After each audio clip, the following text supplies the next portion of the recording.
Pada tahun 1880, ketika suasana negara Indonesia masih dalam status penjajahan Belanda, muncullah seorang tokoh bernama Kiai Donoharjo yang berasal dari Alas Tua Poncol, Pelausan Magetan. Beliau membuat surau kecil di Desa Rejomulyo, tepatnya di tapal batas Desa Rejomulyo dan Karangmojo, dengan tujuan surau tersebut bisa digunakan untuk sholat 5 waktu. Seiring berjalannya waktu, tempat tersebut digunakan juga untuk menikahkan temanten atau yang disebut dengan kenaiban.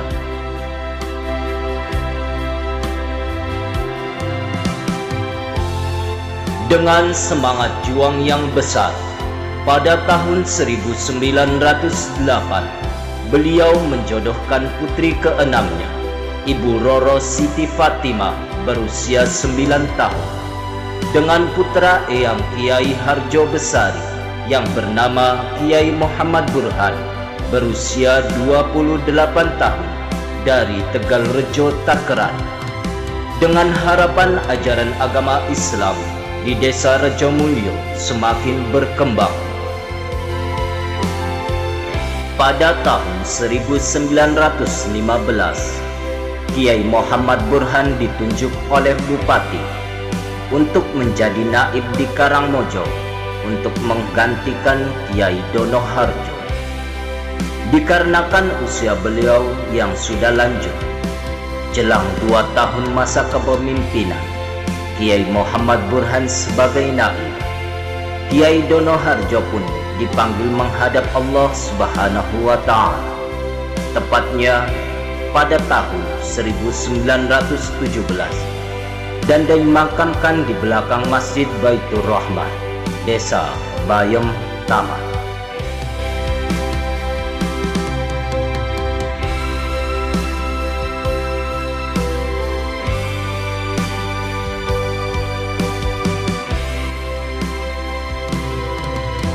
Pada tahun 1929, Kiai Muhammad Burhan merombak surau yang dibangun oleh Kiai Donoharjo untuk dijadikan masjid, sebagai langkah awal daripada kepemimpinan beliau sebagai naib.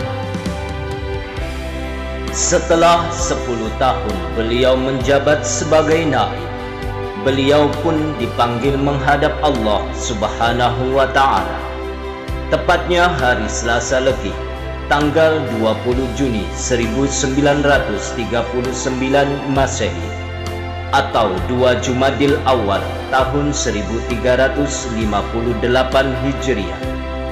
Setelah menderita sakit selama beberapa bulan, kemudian tali estafet kepemimpinan beliau digantikan oleh kakak iparnya sendiri, yang merupakan putra sulung Romo Kiai Donoharjo, yaitu Bapak Kiai Imam Zarkasi.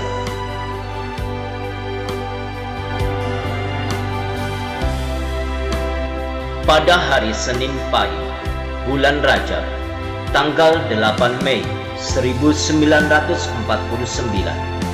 kurang lebih pukul 8 waktu Indonesia Barat, terjadi peristiwa yang sangat memilukan bagi seluruh umat Islam dan juga keluarga besar Kiai Donoharjo, wabil khusus pimpinan pondok pesantren Bapak Kiai Imam Zarkasi, yang diseret dan ditembak serta rumahnya dibumi hanguskan oleh Belanda.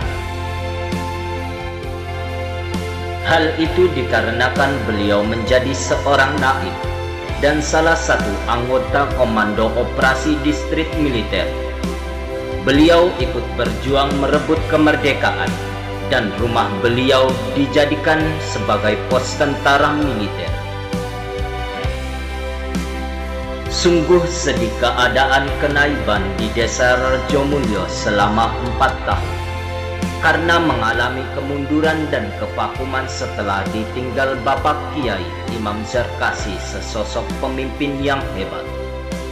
Akhirnya muncullah ulama dengan jiwa yang besar, tekad yang kuat, dan niat yang ikhlas.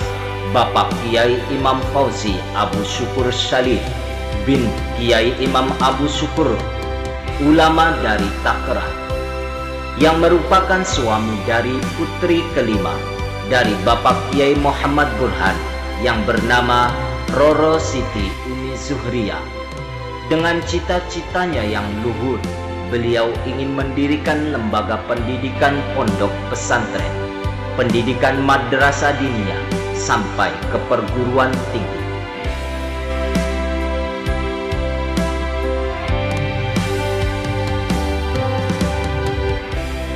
Karena dengan tekad dan niat yang ikhlas itulah, beliau mulai mendirikan madrasah diniyah di dalam lembaga rintisan Romo Yai Donoharjo, sehingga membantu masyarakat dalam pendidikan agama Islam. Dan pada tahun 1960, nama Darul Ulum disahkan oleh Bapak Kiai Imam Fauzi sebagai langkah awal untuk meramaikan madrasah yang beliau pimpin. Dan pada tahun itu juga Darul Ulum membuat 3 tingkatan. 1. Diniyah untuk pendidikan anak umur 6 hingga 12 tahun. 2. Kursus untuk pendidikan anak setingkat SMP. 3. Kursus untuk pendidikan setingkat aliyah atau SMA. Dengan seizin Allah dan pertolongan Allah Subhanahu wa Ta'ala, pendirian madrasah Darul Ulum ini membawa dampak positif bagi kemajuan pesantren. Seiring berjalannya waktu, para siswa dari daerah sekitar mulai berdatangan untuk menuntut ilmu agama di pesantren tersebut. Berhubung pendidikan dengan sistem pondok belum bisa memenuhi kebutuhan pendidikan yang tangguh, beliau mempunyai gagasan untuk mendirikan lembaga pendidikan secara formal, guna tempat untuk penggemblengan calon kader. Maka dari itu, pada tahun 1964, tepatnya pada tanggal 1 Agustus, didirikan lembaga pendidikan formal dengan nama PGA, Pendidikan Guru Agama, yang sistemnya di bawah naungan Departemen Agama. Para alumni dan beberapa guru yang berjuang dalam membantu beliau dalam mendirikan PGA di antaranya: 1. Bapak Haji Abdul Karim Karangmojo. 2. Bapak Guru Sakijo Rejomulyo. 3. Saudara Ki Parmin Karangmojo. 4. Bapak Abdul Fatah Ukur. 5. Bapak Abdul Star Barat. 6. Bapak Sukardi Takeran. 7. Bapak Muhammad Teguh Becok. 8. Bapak Waidi Jonggrang. 9. Bapak Suyetno Rejomulyo.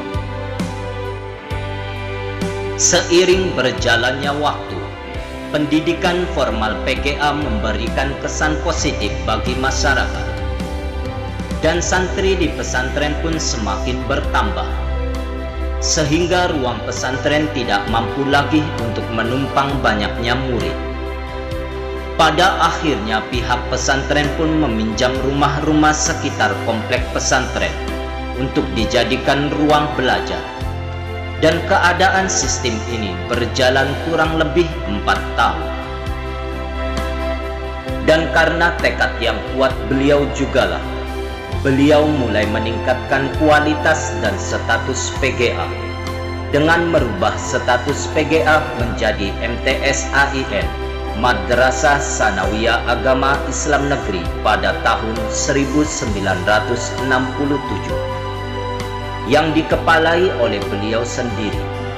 Dan pada tahun 1968, beliau mendirikan gedung MTS AIN pertama di atas tanah wakaf. Dan pada tahun 1980, nama MTS-AIN berubah menjadi MTSN, dan pada tahun 1985 pula lah gedung MTSN dialokasikan ke tanah sebelah timur pesantren Darul Ulum. Sungguh sayang, cita-cita beliau yang luhur untuk mendirikan pondok pesantren belum terwujud, karena beliau Kiai Imam Fauzi tutup usia pada hari Minggu Kliwon 23 Maret 1985 Masehi atau 2 Rajab 1405 Hijriah, dan tongkat estafet pun dilanjutkan oleh putra beliau, Bapak Kiai Muhammad Nurul Islam, dan dibantu oleh adik kandungnya, Bapak Kiai Muhammad Nurul Iman. Pada tahun 1991, Bapak Kiai Muhammad Nurul Islam mengubah pesantren Darul Ulum dan didirikannya menjadi Yayasan Darul Ulum. Dan semenjak itulah beliau membentuk madrasah diniyah pada sore hari untuk menampung anak-anak yang ingin belajar agama Islam.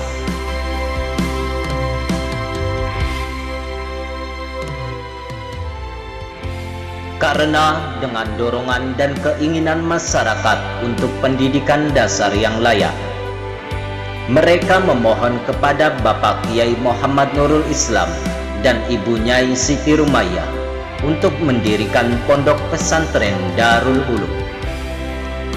Pada tahun 1995, Madrasah Diniyah Darul Ulum yang sore hari berganti nama menjadi Madrasah Ibtidaiyah Darul Ulum, yang sebelumnya di sore hari menjadi di pagi hari. Karena dengan kejelian dan ketelitian kekurangan anak-anak Madrasah Ibtidaiyah, sehingga tersirat dalam pikiran Ibu Nyai Siti Rumayyah untuk mendirikan PAUD pendidikan anak usia dini Darul Ulum, sehingga terwujud dan berdirilah pendidikan anak usia dini Darul Ulum pada tahun 2008. Pada tahun 2015, Yayasan Pondok Pesantren Darul Ulum disempurnakan namanya menjadi Yayasan Darul Ulum Rejomulyo.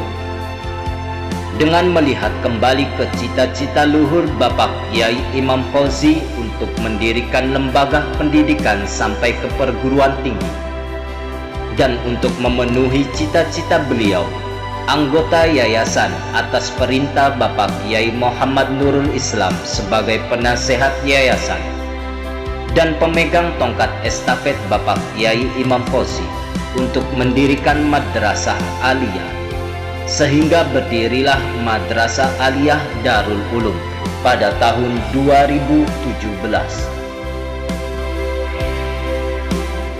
Silih berganti waktu penyesuaian dengan perkembangan zaman, Pondok Pesantren Darul Ulum mulai membentuk sistem kegiatan yang baku dan terstruktur.